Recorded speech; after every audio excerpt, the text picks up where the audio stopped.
Hello friends, তোমরা সবাই কেমন আছো? আমি যাচ্ছি একটা বার্থডে রিসেপশনে। সানডে আমার একদম বেরোতে ভালো লাগে না, বিকেলবেলা সারাদিন কাজের পর। কিন্তু আজকে আমাকে যেতেই হবে। আমার টিম মেম্বার সঙ্গীতা, ওর মেয়ে প্রমুগ্ধার আজকে বার্থডে। আমি যাচ্ছি এখন মধ্যমগ্রাম। মধ্যমগ্রাম অ্যাবসোলিউট বারবিকিউতে ছিল বার্থডে রিসেপশন।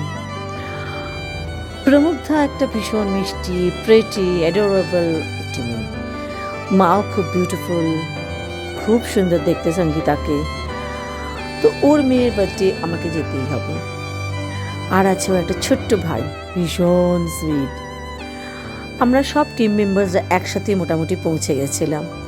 আমি যাওয়ার সময় শ্রুতিকে পিক আপ করে নিলাম। তারপর আমরা সবাই মিলে পৌঁছে গেলাম। গিয়েই শুরু হয়ে গেল আমাদের ফটো সেশন। এই যে দেখছি অরিত্রী আগে আমাদের সাথে কাজ করতো, এখনও থাকে সম্বলপুর। সঙ্গীতা এত সুন্দর করে অর্গানাইজ করেছিল, কি বলবো। প্রত্যেকটা জিনিস এত সুন্দর করে, এত ভালো করে অর্গানাইজ করেছে। প্রত্যেকটা মানুষকে এত সুন্দর করে টেক কেয়ার করছিল, সবার সঙ্গে ছবি তোলা আমার দারুণ লাগছিল। আমরা মেয়েরা অ্যাকচুয়ালি সব পারি না বলে আমাদের ডিকশনারিতে হয়তো কিছু নেই। ছেলেদের থেকে অনেক বেশি আমরা পারি। আমরা ফাইন্যান্সিয়ালি স্ট্রং, আমরা মেন্টালি স্ট্রং, আমরা ফিজিক্যালি স্ট্রং, আমরা সব কিছু পারি এখন। আর আমি এটা খুব জোর গলায় বলতে আমার খুব প্রাউড লাগে যে আমরা এখন এরকম পাগলের মতো ওদের উপর ডিপেন্ডেন্ট নই, ছেলেদের ওপরে। তার মানে এটা না আমি ছেলেদের কোনো ছোটো করছি বা ডিসরেসপেক্ট করছি, বাট মেয়েদের এটা ভীষণ দরকার ছিল। এই ধরনের মনের জোর বা এই ধরনের স্ট্রেংথ এটা সত্যিই দরকার। আরও মেয়েদের আরও অনেক বেশি স্ট্রং হতে হবে, তাহলে হয়তো দুনিয়াটা চেঞ্জ হবে। আমরা যদি সবসময় আগে থেকেই ভেবে নিই যে আমরা পারবো না করতে, ভয় পেয়ে যাই, তাহলে সত্যিই আমরা পারবো না। বাট এই জায়গাটা থেকে এখনকার জেনারেশনের ছেলে মেয়েদের দেখে, বাচ্চা মেয়েদের দেখে শেখার দরকার। তারা অনেক বেশি স্ট্রং আমাদের থেকে।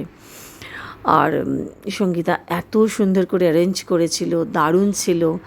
খাওয়া দাওয়া, কেক, বাচ্চাদের সব কিছু গিফট দেওয়া, রিটার্ন গিফট দেওয়া, এভরিথিং খুব বিউটিফুলি অ্যারেঞ্জড। আর আমি সত্যিই আমার এটা দারুণ লাগে।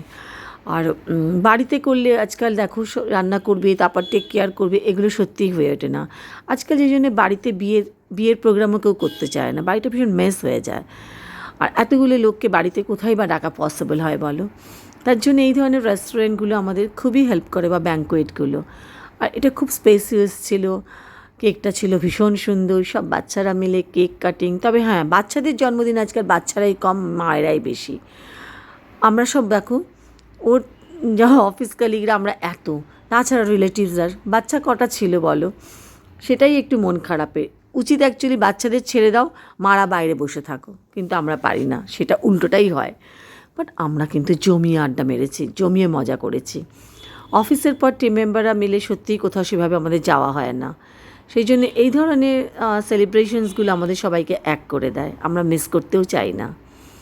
কালকের যেন সবথেকে মেন আইটেম কী ছিল খাওয়ার আমার কাছে? ফুচকা। জাস্ট টু গুড, অসম। রাস্তায় দাঁড়িয়ে ফুচকা খেতে গেলে বারবার জিজ্ঞেস করি, ফুচকালা কটা হলো, টাকায় কটা দেবে, 10 টাকায় কটা?